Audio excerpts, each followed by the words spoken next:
썰TV 청취자 여러분, 안녕하세요. 저는 30대 초중반 미혼 여성이고 얼마 전 겪은 파혼 이야기를 들려드리고자 사연 보냈습니다. 저는 남자친구를 믿고 평생을 함께하고자 결혼을 결심했는데 알고 보니 감쪽같이 저를 속이고 있었어요. 결혼 전 시댁 식구들과 친해지고 싶은 마음에 남자친구한테 말 안 하고 찾아갔습니다. 그리고 그때 예비 시모와 신우가 나누는 이야기를 듣고 경악을 금치 못했어요.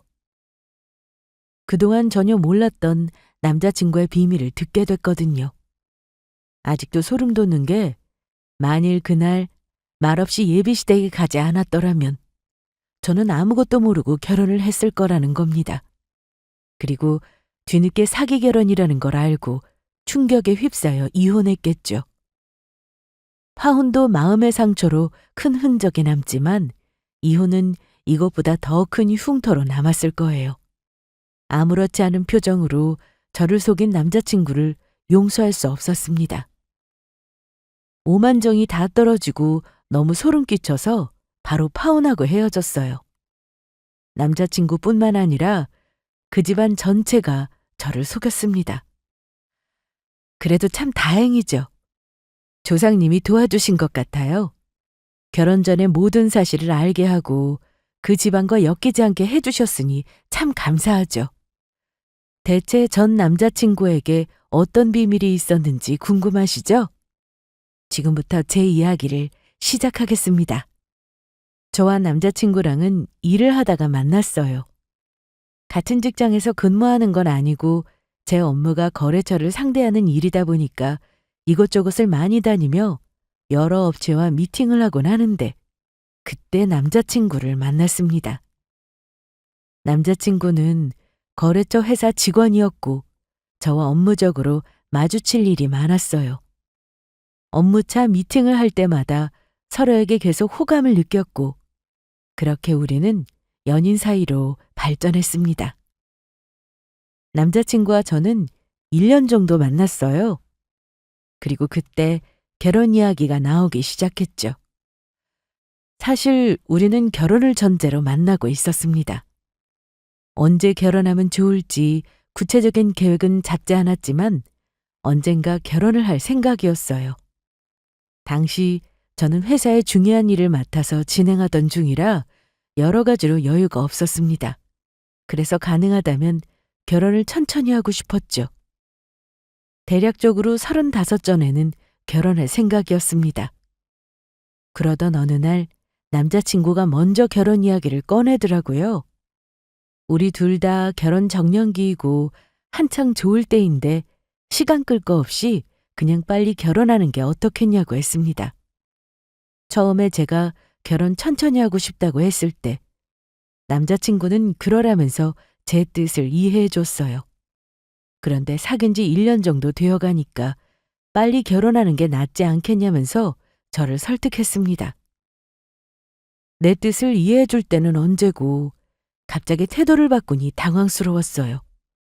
그래서 왜 그러냐고 했더니 처음에는 그냥 좋은 나이에 시간 끄는 게 아까워서 그렇다고 했습니다. 또 결혼 전제로 만나고 있는 사이고 어차피 결혼할 건데 언제 하든 무슨 상관이 있겠냐고 했죠. 나이 들면 체력적으로도 힘들어지니까 아이 낳고 사는 게 버거워질 수 있다고.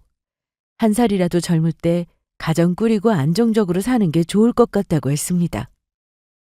남자친구의 말은 이해하지만 저는 이때 일적으로 너무 정신이 없을 때라 미안하다면서 조금만 미루자고 했어요.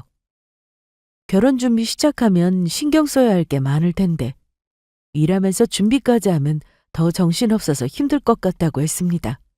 그러자 남자친구는 말하기 주저하는 듯 제 눈치를 살피더니 이내 본인 엄마가 아프셔서 빨리 결혼을 하고 싶은 거라고 털어놓더군요. 사실 우리 엄마가 조금 아프셔. 뭐 그렇게 생명에 지장이 있을 정도로 심각한 건 아니고 신경 쪽에 조금 문제가 생겼어.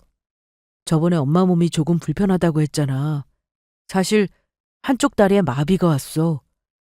그게 점점 더 심해지고 있는 중이고. 나중에 얼마나 더 심해질지 몰라. 조금이라도 괜찮을 때 식 올리는 게 아무래도 좋을 것 같아서. 연애 중반에 어머님 몸이 조금 불편하다는 말을 전해 들었습니다. 구체적인 건 몰랐고 그냥 후천적으로 아프시다는 것만 알았어요. 이때 구체적으로 어디가 어떻게 아프신지 알게 되었고 결혼을 서두르고 싶은 이유를 알게 되었습니다. 그 말을 들으니 남자친구의 마음이 이해됐어요. 여기서 몸 상태가 더 나빠지게 되면 결혼식 때 어머님의 참석이 확실해지지 않으니까요. 또 시어머니로서 이것저것 챙겨주며 해주고 싶은 게 많으실 텐데 몸이 불편하면 여러 가지로 제약되는 게 있잖아요. 그래서 더 심해지기 전에 결혼해서 가정 꾸리는 모습 보여드리고 싶다고 했습니다. 이 정도로 몸이 안 좋으신지 몰랐던 터라 왜 진작 말하지 않았냐고 물었어요. 그러자 제가 헤어지자고 할까봐 겁이 나서 그랬다고 답했습니다. 남자친구는 배우자에게 아픈 엄마를 미루거나 독박으로 돌보게 할 생각이 조금도 없다고 했어요. 자신 하나 믿고 온 시집 온 사람에게 엄마 일로 부담 주고 싶지 않다고 했습니다. 또 본인 엄마니까 아내가 신경 쓰지 않게 자신이 잘 챙기는 게 맞다고 생각했대요. 하지만 아무리 그래도 이 사실을 알게 되면 조금은 부담을 느끼지 않을까 지레 걱정하고 말하지 못했다고 했습니다.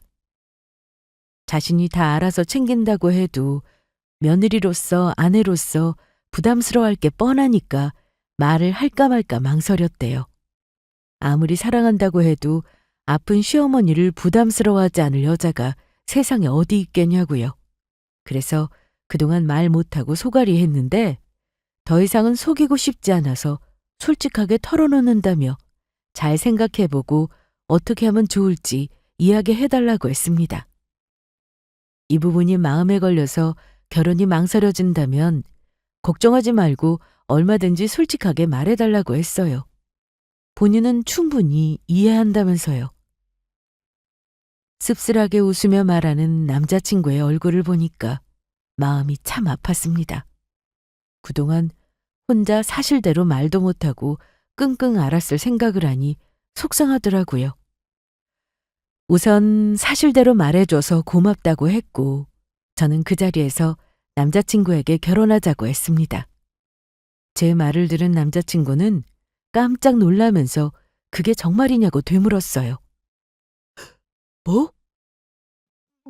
정말? 정말 나랑 결혼할 거야? 결혼하자. 더 생각할 것도 없어. 아니, 왜? 나는 네가 이 이야기 들으면 부담스러워서 헤어지자고 할 줄 알았어. 아무리 내가 엄마를 잘 챙긴다고 해도 같이 신경 써야 할 부분이 있을 텐데 이걸 감수하고 결혼하는 게 쉽지 않잖아. 놀라서 저를 빤히 쳐다보는 남자친구에게 조금도 부담스럽지 않다고 했어요. 그런 이유로 헤어진다면 진정으로 사랑하는 게 아니라고 했죠. 진짜 사랑한다면 그런 것도 감수할 수 있어야 한다고 했습니다.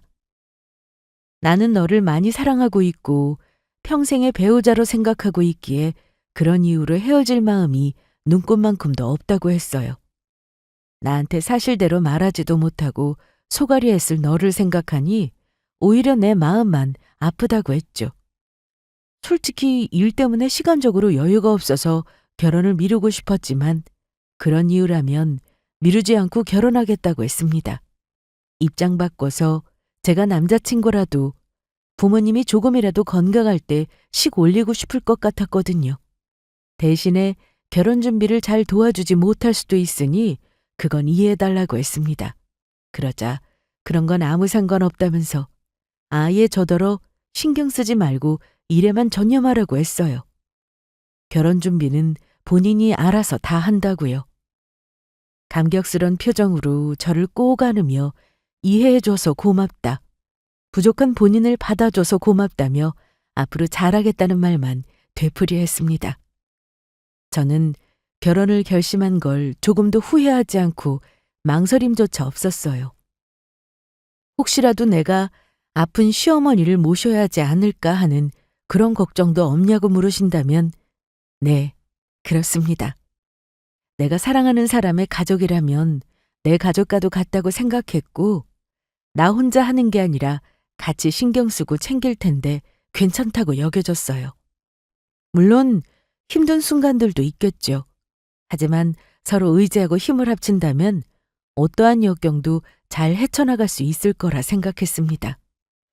그래서 결혼을 결심한 거예요. 자꾸만 본인을 낮추며 고맙다고 말하는 남자친구에게 그럴 것 없다.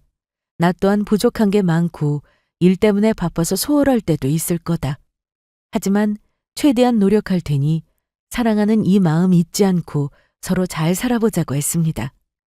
그렇게 결혼을 결심한 이후 결혼 준비는 빠르게 진행됐어요. 진짜 제가 신경 쓰지 않아도 될 정도로 남자친구 혼자서 척척 잘 해나갔습니다. 또 결혼하겠다는 소식을 양가 부모님께 전하자 모두들 너무 좋아해 주셨어요. 저희 엄마는 제가 빨리 시집 가기를 바랐는데 일 때문에 자꾸만 미루니까 은근히 걱정하셨거든요.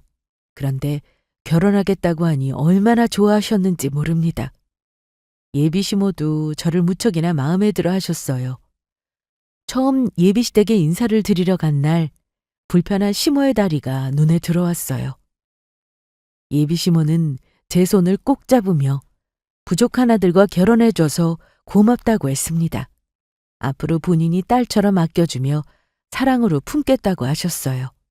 그리고 그날 예비 신우도 처음으로 봤는데 곧잘 언니 언니 하면서 잘 따랐습니다. 결혼하면 시댁 식구들과 진짜 가족처럼 잘 지내고 싶었어요. 혹시라도 안 맞으면 어쩌나 걱정했는데 생각보다 무탈했습니다. 예비 시모의 다리가 불편한 것만 빼면 정말 화목한 분위기였어요. 남자친구가 이런 가정 환경에서 잘 자랐구나 생각하며 집을 둘러보는데 방에 웬 남자아이가 누워서 자고 있더군요. 어? 저 아이는 누구야? 아, 쟤는 내 조카야. 내 동생 아들. 안 그래도 보여주고 너한테 인사시키려고 했는데 애가 깜빡 잠들었네. 뭐? 아가씨가 결혼을 했었어? 아, 결혼한 건 아니고. 남자친구는 말하기를 주저하다가 신우가 철없을 때 사고를 쳐서 낳은 애라고 했습니다. 안 그래도 예비 시모의 몸이 불편해서 부담스러워할 수도 있는데 신우가 미혼모라는 사실까지 밝히면 우리 집안을 이상하게 보고 아예 거부감을 가질까봐 말을 못했다고 했어요. 결혼 이야기가 잘 되면 본인 집에 데리고 왔을 때 차차 이야기할 생각이었다고 했습니다. 예비 신우에게 아이가 있었다는 사실에 살짝 놀라기는 했지만 미혼모에 관해서 안 좋은 시선을 갖고 있지 않은 터라 그렇구나 하고 넘겼습니다. 하지만 앞으로 이런 게 있다면 숨기지 말고 다 이야기해달라고 했어요. 혹시나 내가 또 모르는 게 있다면 지금 이야기해달라고 했고요. 그랬더니 더 이상은 없다면서 앞으로 제게 숨김없이 다 이야기하겠다고 했습니다. 그전에는 저를 놓칠까봐 염려되어 말을 못했던 것 뿐이지 결혼하기로 한 이상 앞으로는 그럴 일 없다고 했죠. 하도 자신 있게 제 얼굴을 똑바로 보고 이야기하고 약속하길래 저는 정말 숨김없이 모든 걸 진실되게 말해줄 줄 알았어요. 아무래도 신뢰가 가장 중요하니까요. 그런데 이건 새빨간 거짓말 중에 일부였습니다. 그것도 모르고 저는 남자친구에게 홀딱 속고 말았죠. 제게 사기친 걸 어떻게 알게 되었냐면 바로 남자친구 몰래 시댁에 방문하면서였습니다. 결혼을 준비하면서 예비 시댁에 행사가 있을 때면 종종 시댁 식구들과 어울렸어요. 같이 외식하거나 집에서 식사하는 등의 시간을 보내곤 했죠. 남자친구는 부담스러우면 참석하지 않아도 된다고 했지만 저는 아니라고 얼른 친해지면 좋은 거 아니냐면서 거부감 없이 적극적으로 참여했습니다. 결혼하고 나서 차근차근 친해지는 것도 좋지만 저는 그 전에 친해질 수 있으면 빨리 친해지고 싶었습니다. 워낙 일로 바빠서 시댁에 못 가는 일이 많아질지도 모르는 상황이었거든요. 그래서 행사가 있을 때 시간상으로 여유가 있으면 되도록 참석해서 시댁 식구들과 어울렸습니다. 다행히 예비 시부모, 신우 모두 제게 참 잘해줬어요. 생각했던 것보다 빠르게 친해졌고 좋은 시댁 식구들을 만난 것 같아 좋았습니다. 그렇게 안심하고 있던 찰나에 예비 시댁 식구들에게 뒤통수를 세게 맞게 됐어요. 그날은 업무자 볼 일이 있어서 외근하던 중이었습니다. 그런데 생각했던 것보다 일이 빨리 마무리됐어요. 그래서 일찍 퇴근하고 쉴까 하다가 마침 예비 시댁이 근처더라고요. 순간적으로 예비 시모가 번뜩 생각났습니다. 전에 예비 시댁에서 식사하다가 어색한 게 싫어서 되도록 시댁 식구들과 빨리 친해지고 싶다고 말한 적이 있었어요. 그때 예비 시모가 시댁 식구들을 어려워하지 않고 먼저 친근하게 다가와 주려는 게 참 보기 좋고 기특하다며 칭찬해 줬습니다. 그러면서 오고 싶으면 아무 때나 언제든지 오라면서 제 손을 꼭 잡아줬죠. 문득 그때 예비 시모가 생각나서 마침 근처에 왔으니 본 김에 얼굴이라도 비추고 갈까 싶었습니다. 그래서 이것저것 과일을 바리바리 사들고 갔어요. 남자친구한테는 시댁이 간다는 말을 안 했습니다. 한참 일하느라 정신없을 것 같았고 나중에 퇴근 시간 맞춰서 전화로 이야기하려고 했어요. 사실 남자친구는 제가 시댁에 있는 걸 그다지 좋아하지 않았거든요. 아직 결혼 전이지만 그래도 며느리 될 사람인데 손님처럼 아무것도 안 하고 떡하니 앉아있을 수 없잖아요. 심지어 다리가 불편한 예비 시모가 분주하게 움직이는데 모르는 척하면 안 되죠. 그래서 제가 할 수 있는 건 같이 도와드렸거든요. 그랬더니 남자친구가 무척이나 미안해하면서 저 대신 본인이 나서서 하려고 했습니다. 일하느라 피곤할 텐데 쉬지도 못하고 벌써 예비 시댁 일 하게 하는 것 같아서 미안하다고 했어요.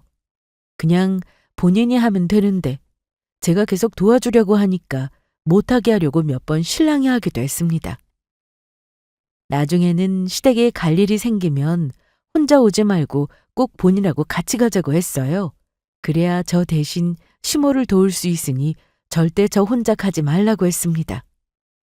결혼 전부터 고생시키고 싶지 않다면서요. 뭐 그렇게 크게 고생하는 것도 없었는데 남자친구가 칠색팔색 하니까 그냥 그러려니 알았다고 했습니다. 한편으로는 기분도 좋았어요. 나를 이렇게나 아끼고 사랑해주는구나 싶었거든요. 그래서 남자친구한테 말하지 않고 살짝 얼굴만 비추고 오자고 생각한 거죠. 가면서 예비 시모에게 지금 댁으로 가고 있다고 전화로 미리 말씀드릴까 했는데 그럼 괜히 저 때문에 불편한 몸으로 커피 준비하고 급하게 집 정리하면서 고생하실까 봐 따로 연락은 안 드렸습니다. 혹시라도 댁에 아무도 없으면 그냥 문 앞에 과일을 두고 올 생각이었죠. 예비 시댁에 도착한 뒤 집에 누가 있나 창문 쪽을 살펴봤어요. 예비 시댁은 1층으로 된 작은 단독주택이었는데 거실 쪽에 창문이 크게 나 있어서 커튼만 안 치면 안이 잘 보이는 구조였습니다. 그런데 마침 거실 쪽 창문이 살짝 열려 있더라고요. 그리고 열린 창문 틈으로 예비 시모와 신우의 말소리가 들려왔습니다. 다행히 안에 사람이 있구나, 잘 됐다 싶어서 현관문 쪽으로 발걸음을 돌리려고 했는데 예비 시모와 신우가 나누는 대화 내용이 제 발목을 딱 붙잡았어요. 뭔지 모르겠지만 둘이 제 이야기를 하는 것 같았습니다. 뭐지 싶어서 잠시 망설이다가 살짝 귀를 기울이고 들어봤어요. 두 사람의 대화를 몰래 듣는 건 예의가 아닌 것 같아서 그냥 무시할까 싶다가도 내 이야기를 나누고 있는 것 같으니 호기심이 발동했습니다. 혹시라도 내가 놓친 부분을 이렇게라도 알 수 있지 않을까 싶어서요. 그래서 둘의 대화를 듣게 되었는데 생각지도 못한 이야기를 듣게 되었어요. 엄마, 나 빵 먹고 싶어. 지금 집에 빵이 어디 있어? 그런 건 네 아빠한테 이야기해야지. 그리고 아빠랑 결혼할 아줌마 있을 때만 엄마라고 부르라고 했잖아. 아유, 내버려둬. 내가 있을 때나 없을 때나 똑같이 엄마라고 부르라고 했어. 그래야 나중에 말실수 안 하지. 혹시라도 헷갈려서 고모라고 하면 어떡해. 그러면 네 오빠 결혼이고 뭐고 다 물 건너가는 거야. 아니 대체 언제까지 엄마 소리 들어야 해? 아무리 결혼하고 싶어도 그렇지 결혼도 안 한 동생을 미혼모로 만드는 게 말이나 돼? 결혼하고 나서 차차 이야기할 거야. 시고 올리고 둘 사이에 아이 태어나면 별 수 있어. 남의 새끼지만 참고 품어야지 뭐. 근데 세연이 진짜 감쪽같이 속았나 봐. 누가 봐도 오빠 쏙 빼닮았는데 어떻게 이걸 몰라? 바보가 아니고서야. 얘가 못하는 말이 없어. 당연히 속아야지 그럼. 그러니까 그놈의 입방정이나 떨지 마. 혹시라도 걔가 알면 큰일 나니까. 참, 엄마 내일 동네 아줌마들하고 등산 가기로 했으니까 쟤 어린이집은 네가 알아서 좀 보내. 몰래 숨죽인 채 둘의 대화를 엿들었습니다. 그리고 저는 알 수 없는 말들로 혼란스러웠어요. 대체 이게 무슨 말인가 싶었습니다. 도저히 이해할 수 없는 말들이었지만 무엇보다 다리가 불편한 시모가 등산을 간다는 게 놀라웠어요. 그래서 살짝 열린 창문 틈으로 안을 살펴봤는데 시모가 아주 멀쩡하게 거실을 걷고 있었습니다. 분명 제 앞에서는 한쪽 다리가 저리다며 절뚝거릴 때가 많았고 마비 증세가 살짝 있어서 앉을 때나 일어설 때 중심을 못 잡고 휘청거리기도 했거든요. 그런데 너무나도 아무렇지 않게 걸어다니는 모습에 크게 놀랐습니다. 속으로 놀라서 벌어진 입을 틀어막고 똑똑히 지켜봤어요. 시모의 다리는 누가 봐도 멀쩡한 상태였습니다. 분명 다리가 불편하다고 했는데 내 앞에서 했던 행동들이 다 연기였던 건가? 별의별 생각이 다 들었어요. 대체 왜 내게 그런 거짓말을 했을까? 설마 결혼을 빨리 하고 싶어서 거짓말을 한 건가?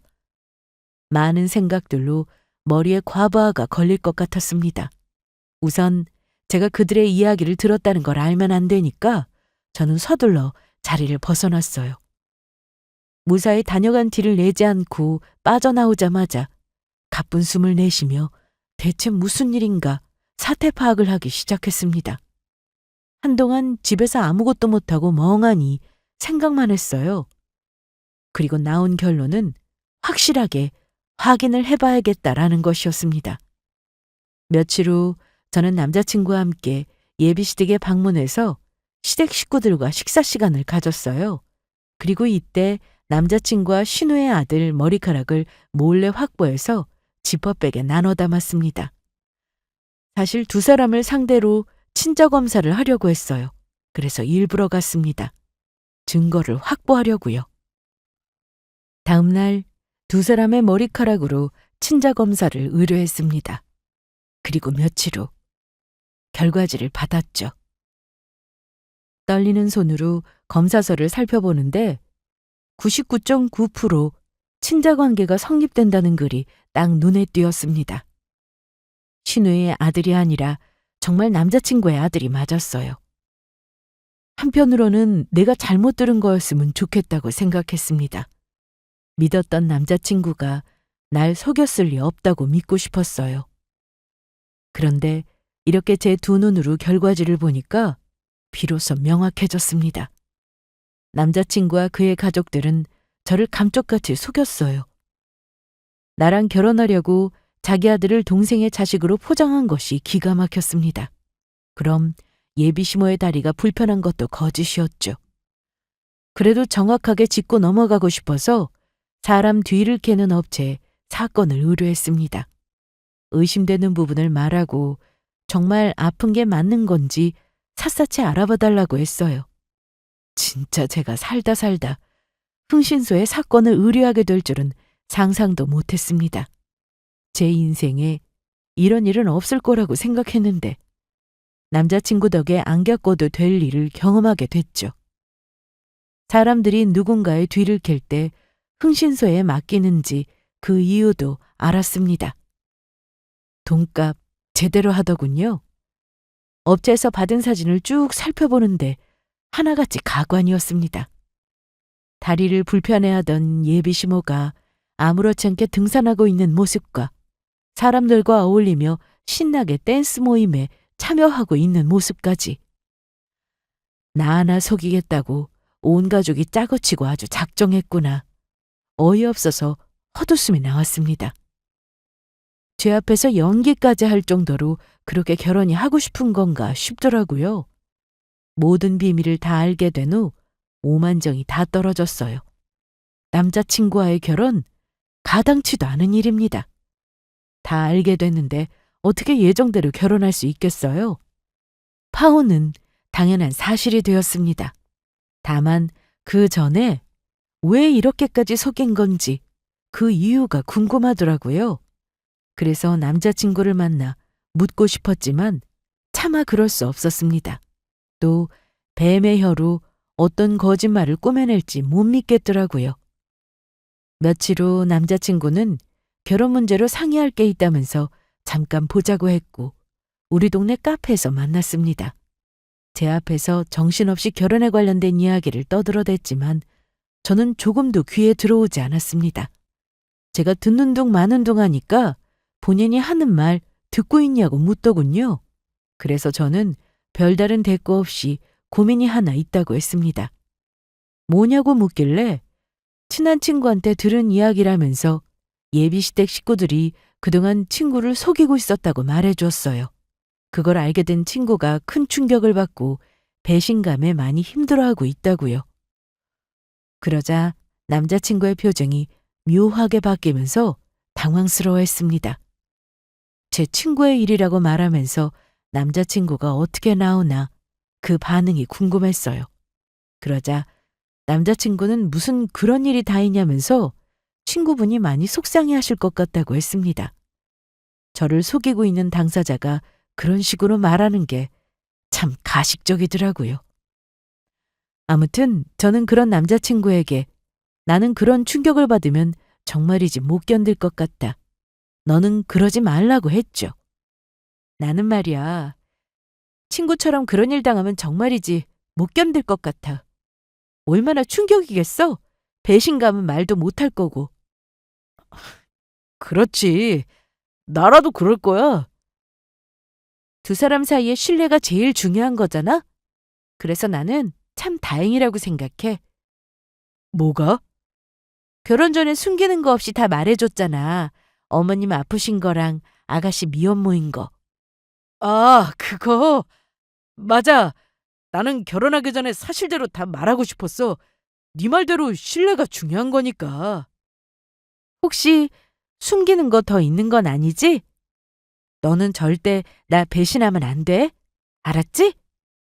그럼 나 너무 힘들 것 같아. 그럼 당연하지. 내가 왜 너를 속여. 그럴 일 없어. 걱정하지 마. 남자친구는 모르겠지만 제 말에는 엄청난 뼈가 있었습니다.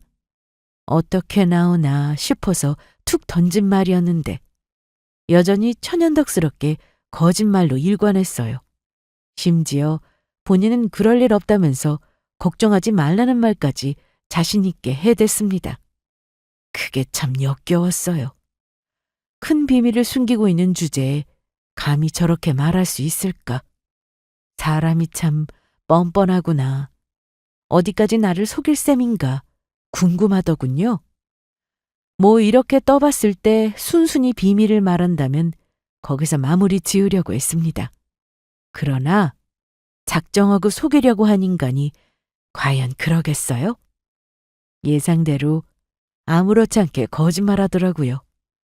하도 자연스럽게 잘하길래 혹시 이 인간 사기 전과라도 있는 거 아니야? 라는 의심이 들었습니다. 사기꾼도 아닌데 이렇게 눈 하나 깜짝 안 하고 속일 수 있을까 싶어서요. 그래서 그 부분도 슬쩍 알아봤는데 다행이라고 해야 할까요? 전과 같은 건 없더라고요.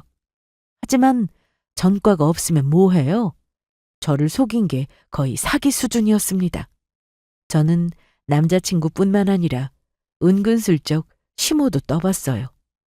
제 앞에서 다리가 불편한 척 연기하길래 안타까운 척하면서 심호고 다른 사람들처럼 산에 등산도 다니고 문화센터에서 운영하는 댄스 수업 받으면서 건강하고 재미있게 운동하면 참 좋을 것 같다고 했죠.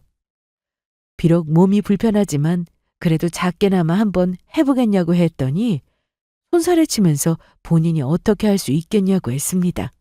아유, 내가 그런 걸 어떻게 해. 다리가 이 모양인데. 뭐 어렵기는 하겠지만 아예 불가능한 건 아니잖아요.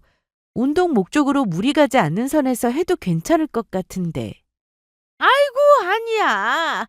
걱정해주는 건 고맙지만 그냥 지금처럼 재활치료 받으면서 집에서 슬슬 운동하면 돼. 너도 알잖니. 중심도 잘 못 잡고 툭 하면 넘어지는 거. 그런 내가 등산이랑 댄스는 무슨.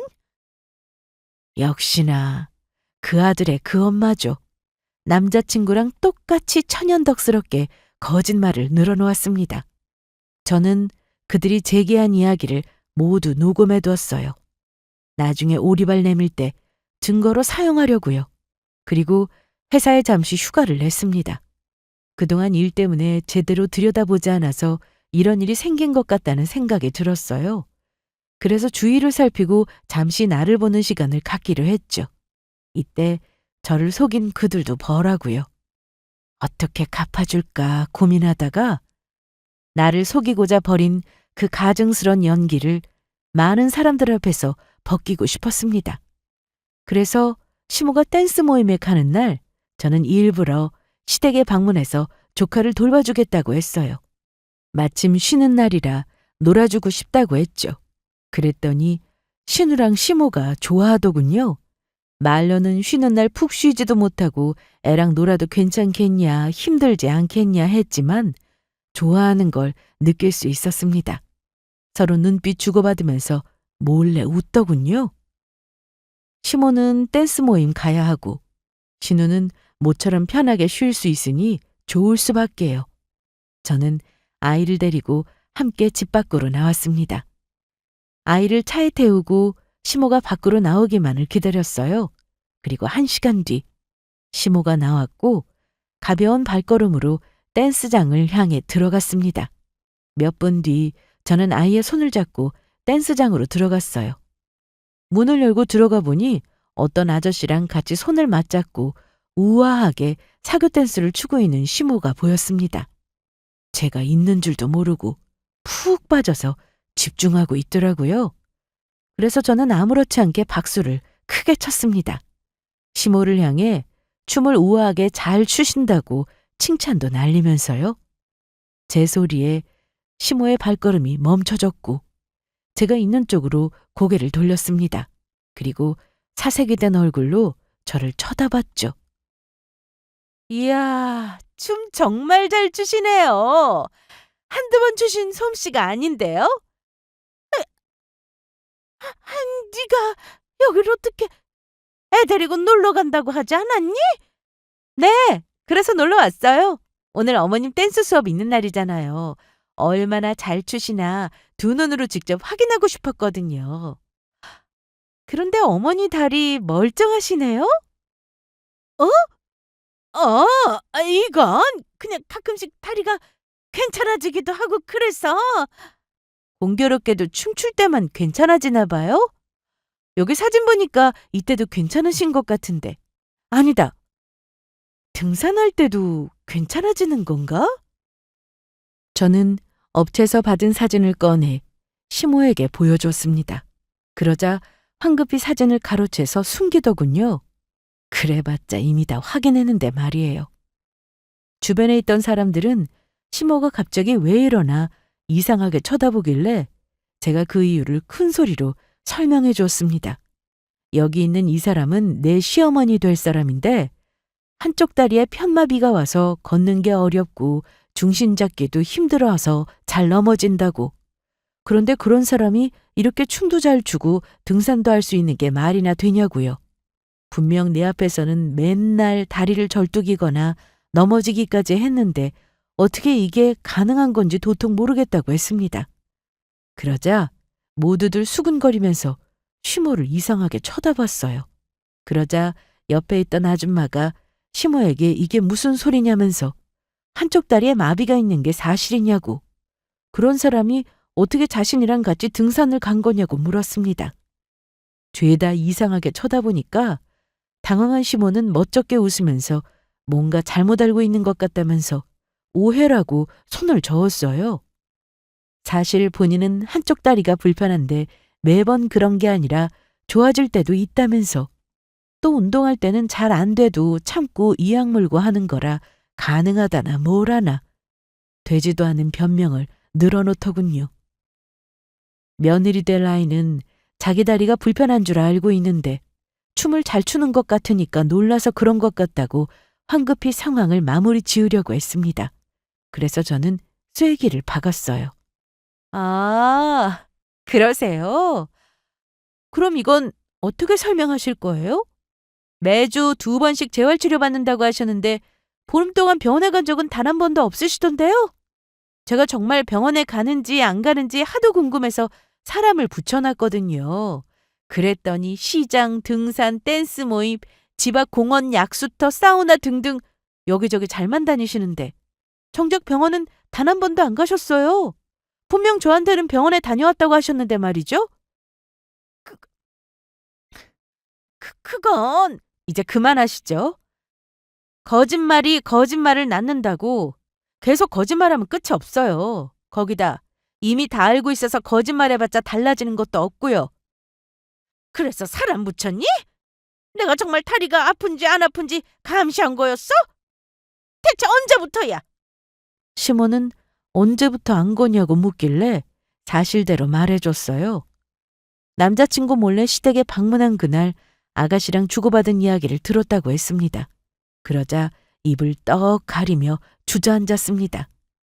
제가 받은 충격에 비하면 아무것도 아니겠지만 시모 역시 적지 않은 충격을 받은 듯 했어요. 그런 시모에게 아랑곳하지 않고 온 가족이 짜고 날 속이려 한 게 너무도 괘씸하다면서 절대 용서 못한다고 말했어요. 파혼은 당연한 거고 이 일로 인해 정신적으로 입은 피해와 들어간 돈 모두 보상받겠다고 했습니다. 아이는 아이 아빠에게 잘 데려다 줄 테니 마저 신나게 춤이나 추라고 했어요. 그 말을 끝으로 거길 빠져나왔습니다. 동네 아줌마 아저씨들이 모여서 하는 댄스 모임은 소문나기 딱 좋은 곳이잖아요. 이 일이 온 동네에 퍼지기를 바랐습니다. 그래서 간 거였어요. 저는 서둘러 아이를 태우고 남자친구가 일하는 회사로 향했어요. 이때 시모가 남자친구한테 전화해서 자초지정을 설명하겠지만 그 부분에 있어서는 조금 더 걱정하지 않았습니다. 왜냐? 남자친구는 전화를 받을 만한 상황이 못 됐거든요. 사전에 다 알아보고 움직였죠. 제가 설마 이런 거 확인도 안 하고 일을 벌였겠습니까? 남자친구는 중요한 미팅이나 회의가 있을 경우 아니면 회사에서 보안이 깐깐한 곳에 들어가서 업무를 봐야 하는 경우 핸드폰을 끄거나 앞에 맡기고 들어갑니다. 그래서 가끔 연락이 길게 안 될 때가 있었어요. 직업 특성상 그래야만 했거든요. 마침 이날 남자친구가 그런 상황이라서 제가 시모한테 모든 걸 밝힌 거죠. 아무튼 아이를 데리고 남자친구 회사에 도착했고 들어가자마자 남자친구가 있는 사무실로 향했고 회사 동료에게 물어서 지금 어디에 있는지 위치를 확인했어요. 2층에 있다길래 그곳으로 이동해서 남자친구가 나오기만을 기다렸습니다. 잠시 후 남자친구가 나오길래 저는 아이에게 얼른 아빠한테 가보라고 보내줬어요. 아줌마는 네 아빠인 거 다 알고 있으니 더 이상 삼촌이라고 부르지 않아도 된다고 했습니다. 그랬더니 아이가 큰 소리로 아빠라고 부르면서 두 팔 벌려 뛰어가더군요. 아빠! 갑작스런 아이의 등장에 남자친구는 크게 놀라면서 여기 어떻게 왔냐고 물었어요. 아이는 정말 해맑게 아줌마랑 같이 왔다고 했습니다. 그 말에 남자친구는 주변을 두리번거렸고 저는 한쪽에 숨어 있다가 짠 하고 등장했어요. 제 모습에 시모랑 같은 표정을 짓더군요. 무슨 저승사자라도 만난 것처럼 얼굴이 새하얗게 변하더니 어쩔 줄 몰라 했습니다. 뒤에서 지켜보니까 부자상봉이 참 눈물겹네. 그런데 표정이 왜 그래? 반가운 아들을 만났는데 기쁘지 않나 봐? 뭐? 아, 내가 알고 있어서 많이 놀랐나 보다. 하긴 나도 많이 놀랐어. 네 동생의 아들인 줄 알았더니 그게 아니라는 게. 심지어 이것뿐만이 아니더라고. 어머니 다리 말이야. 그것도 멀쩡하더라. 저는 모든 걸 다 알고 있다고 하자 남자친구는 오해라고 사실대로 말 못한 이유가 있었다면서 자신이 다 해명하겠다고 했습니다. 그래서 저는 또 거짓말하려고 그러냐고 더 이상 네 말은 못 믿겠다고 했어요. 그러면서 나를 속이려고 한 가족이 거짓말을 한 거냐고 대체 그 이유가 뭐냐고 물었습니다. 꼭 이렇게까지 거짓말하고 연기까지 해가면서 왜 결혼하려고 한 건지 도무지 이해가 안 된다고 했죠. 그러자 저를 너무 사랑해서 그랬다는 소리를 짓거려대더군요. 너를 너무 사랑해서 그랬어. 너를 놓치기 싫어서 거짓말 할 수밖에 없었을 뿐이야. 나중에 다 밝히려고 했어. 널 속이는 내 마음은 어디 편해는 줄 알아? 나도 정말 힘들었다고. 참으로 뻔뻔하게도 제 앞에서 사랑이란 말을 들먹였어요. 저는 정말 사랑한다면 속일 게 아니라 사실대로 말했어야 한다고 했습니다. 남자친구 말이 결혼한 적은 없고 헤어졌던 여자친구가 1년 반 뒤에 갑자기 찾아와서는 네 아들이라는 말과 함께 아이를 두고 갔대요. 임신한 줄도 몰랐으니 아이의 존재를 그날 처음 알았다고 했습니다.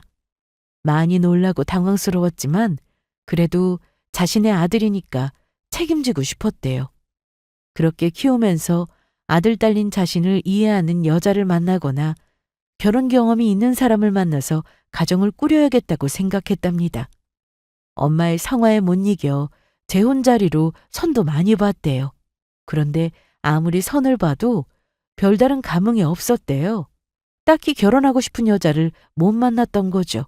그러다 저를 만나게 됐고 결혼을 생각하게 됐는데 아들이 있는 게 마음에 걸렸다고 했습니다. 사실대로 말하면 제가 떠날까봐 겁이 났고 자신의 처지를 이해해주지 않을 거라 생각해서 그런 말도 안 되는 거짓말을 했대요. 또 계속 결혼을 미루니까 이러다 닭 쫓고 지붕 쳐다보는 강아지 꼴 나는 거 아닌가 하는 걱정이 들면서 마음이 조급해졌다고 했습니다. 제가 계속 일 때문에 결혼을 미루니까 하는 수 없이 그런 거짓말을 해서라도 붙잡고 싶었다고 했어요. 아무리 사랑하고 결혼하고 싶다고 해도 그런 거짓말을 하는 게 맞는 거냐? 정말 사랑한다면 있을 수 없는 일이다. 차라리 사실대로 말했더라면 이해해 줬을지도 모른다고 했습니다. 어떻게 그렇게 말도 안 되는 거짓말로 나를 잡아두려고 했는지 생각할수록 소름 끼친다고 했어요. 그러면서 이 자리에서 너랑 헤어질 거고 결혼은 없던 일로 하겠다고 했습니다. 이 과정에서 입은 정신적 피해 보상과 물질적으로 손해본 것들 다 보상받을 거라고 했죠. 그만한 증거는 충분히 가지고 있으니 뱀의 혀로 허튼 짓 할 생각하지 말라고 했습니다. 남자친구는 바로 무릎을 꿇고 잘못했다면서 싹싹 빌었어요. 잘못한 걸 알지만 그래도 너무 사랑해서 그랬다고 속인 건 정말 미안하고 죽을 죄를 지었지만 그래야만 했던 자신의 마음도 편치 않았다고 다 사랑해서 일어난 일이니 한 번만 눈 감아주면 안 되냐고 했습니다. 그러면서 가족들은 잘못한 게 하나도 없다고 했어요. 저를 너무 사랑해서 저 아니면 안 된다고 하니까 하는 수 없이 따라준 거라고 했습니다. 거짓말한 것 때문에 결혼을 그만두고 싶은 거면 앞으로 절대 거짓말하지 않고 진실되게 말하고 행동할 것을 맹세하겠다고 했어요. 못 믿겠으면 이 자리에서 각서라도 쓰겠다고 했습니다. 만일 아이 때문에 그러는 거라면 시무가 대신 키워줄 수 있다고 했답니다. 그러니 다시 한 번만 생각해달라고 제발 본인을 버리지 말아달라고 했어요. 그런 거짓말까지 해가면서 저를 곁에 두고 싶었던 자신의 마음을 외면하지 말아달라더군요. 그 말에 더욱더 소름이 끼쳤습니다. 왜냐고요? 이건 사랑을 벗어난 집착과도 같았거든요. 아니, 그러니까 더더욱 너랑 결혼할 수 없어. 이건 사랑이 아니야, 집착이지. 그냥 네 여자로 만들고 싶어서 5만 가지 수를 다 쓴 것뿐이라고. 그리고 아무리 날 좋아한다고 해도 그게 애 앞에서 할 소리야? 네 자식이 다 듣고 있는데 네 엄마한테 맡긴다고? 네가 그러고도 아빠야? 여자애 미쳐도 그렇지. 어떻게 친자식을 조카로 만들어? 진짜 너한테 실망이야. 널 사랑할 시간들이 아깝다. 남자친구는 울고불고 계속해서 매달렸어요. 저 없으면 안 된다고. 어떻게든 저를 붙잡으려고 했지만 저는 그런 남자친구를 두고 그 자리를 벗어났습니다. 그리고 더욱더 마음을 독하게 먹었어요. 바로 변호사를 만나서 제가 겪은 일을 들려주고 어떻게 조치를 취하면 좋을지 상담을 받았습니다. 그리고 남자친구를 대상으로 정신적인 피해 보상과 물질적인 손해배상을 청구했어요. 확실한 증거를 손에 쥐고 있어서 제가 질 일은 없었지만 남자친구가 순순히 제 뜻을 따라줬습니다. 모든 걸 인정하고 제가 원하는 요구를 들어줬어요. 그날 이후 많은 것들을 후회하고 반성했다고 했습니다. 첫 단추가 잘못 끼워진 것 같아서 지난 날들이 후회됐대요. 저를 많이 사랑하는 만큼 제 뜻을 따라주고 싶고 저를 존중해주고 싶다고 했습니다. 그게 저에 대한 마지막 예의라고 생각했대요. 끝까지 인정하려 들지 않았다면 긴 소송으로 지겨운 시간을 보냈겠지만 그래도 다행이죠. 자신의 잘못을 인정하니 깔끔하게 마무리됐습니다. 그렇게 우리는 헤어졌고 저는 잠시 저를 위한 시간을 가졌어요. 남자친구로 인해 상처받은 제 마음을 최대한 보살피고 다독일 겸 휴식기를 가졌죠. 그리고 다시 회사에 복귀해서 전과 같은 삶을 보내고 있습니다. 그날 이후 가끔씩 남자친구한테 연락이 왔는데 그때마다 다 무시했더니 더 이상은 연락은 없어요. 어떻게 지내고 있는지 모르겠지만 부디 그런 말도 안 되는 거짓말로 사람을 속이지 않았으면 좋겠습니다.